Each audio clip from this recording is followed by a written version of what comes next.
And coming to the Vijayasai Reddy, మా విజయసాయి రెడ్డి గతంలో ఎన్ని లంగా మాటలు మాట్లాడినాడు, వైజాగ్ లో శాంతియుతంగా పనులు చేశాడనేది. దేవాదాయ శాఖ అసిస్టెంట్ కమిషనర్ శాంతిపై ఆమె భర్త ఫిర్యాదు. విదేశాల్లో ఉండగా గర్భం దాల్చిందని భార్య గర్భానికి వైసీపీ నేత విజయసాయి రెడ్డి కారణమని అన్నారు. 60 ఏళ్ల వయసు నీకేం పోయే కాలం ఇది? బాగుందిరా, 60 ఏళ్లలో ఎమ్మెల్యే అవ్వచ్చు, ఎంపీ అవ్వచ్చు, మినిస్టర్ అవ్వచ్చు, కానీ తండ్రి మాత్రం అవ్వకూడదురా. ఆయన జగన్ రెడ్డి గారికి తెలిసినది ఎంతవరకు వైఎస్ఆర్ కాంగ్రెస్ పార్టీ వచ్చిన తర్వాత, ఆయన జైల్లో పెట్టిన తర్వాత పక్కన పెడితే అన్న A1 గా ఉంటే A2 గా ఉండేటువంటి విజయసాయి రెడ్డి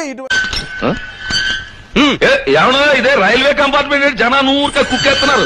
ఈ సెల్లో నో వేకెన్సీ అండి. రాజకీయాల్లో ఉన్నా లేకపోయినా ఆ తప్పుకు సంబంధించిన శిక్ష అనుభవించాల్సిందే. ఇటువంటి బఫూలు మాటలు ఎందుకు మాట్లాడాల్సి వచ్చింది అనేది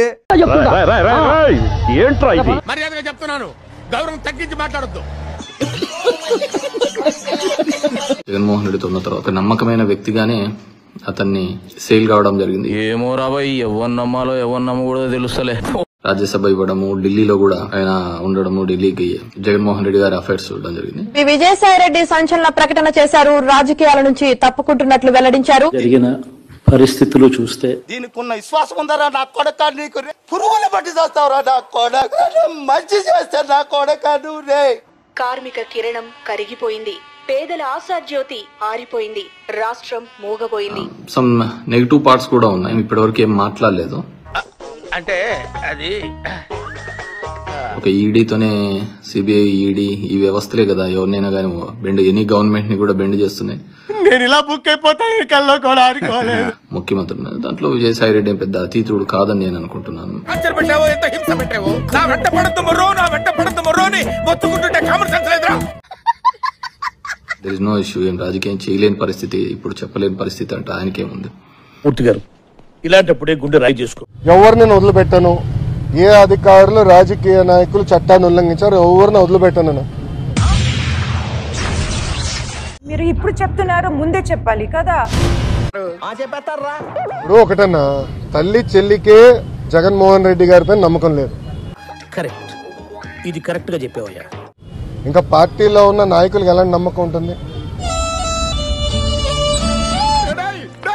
ఇప్పుడు దాకా చేసినంత గంగలో కలిసిపోయింది కదరా.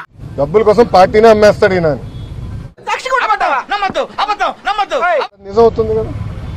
ఒక్కొక్కరు రాజీనామా చేసుకుంటూ వెళ్తున్నారు. ఇంకెంత క్లియర్ గా చెప్పిన తర్వాత ఎంగిలి కాన్సల్ దగ్గర కుక్కలా ఇక్కడ ఎందుకు మనం? ఇప్పుడు ఏం చేద్దాం మనం?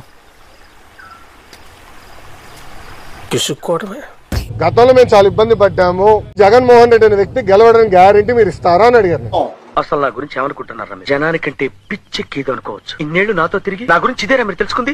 అమర్రాజు బ్యాటరీని వేధించలేదా గత ప్రభుత్వం? ఇదే కోడిగుడ్డుని అడుగుతున్నా, నువ్వు వేధించలేదా? అంత మాట్లాడింది ఇదే కోడిగుడ్డుని అడుగుతున్నా, నువ్వు వేధించలేదా? సైకోని అడుగుతున్నా, నువ్వు వేధించలేదా? ఈ సొసైటీ నన్ను సైకో అని ముద్రేసింది.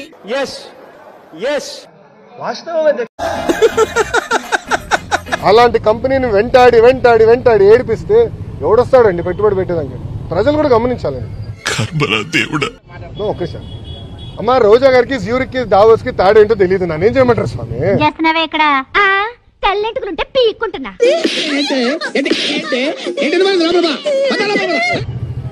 పాపం ఆమెకు తెలియదు, తనతో అవగాహన లేనట్టుంది. కొంచెం వాస్తవం. నేను జ్యూరిక్ అక్కడ ఒక అతను పేపర్ అన్న రెడ్ బుక్ గురించి మాట్లాడు.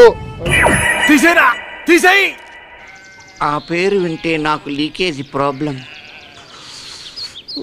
చూద్దాంలే. చూడటం కాదండి, మీరు చెయ్యాలంతే. సరే, మీరు ట్రై చేస్తారన్నారంటే అది ఓకే అయిపోయిన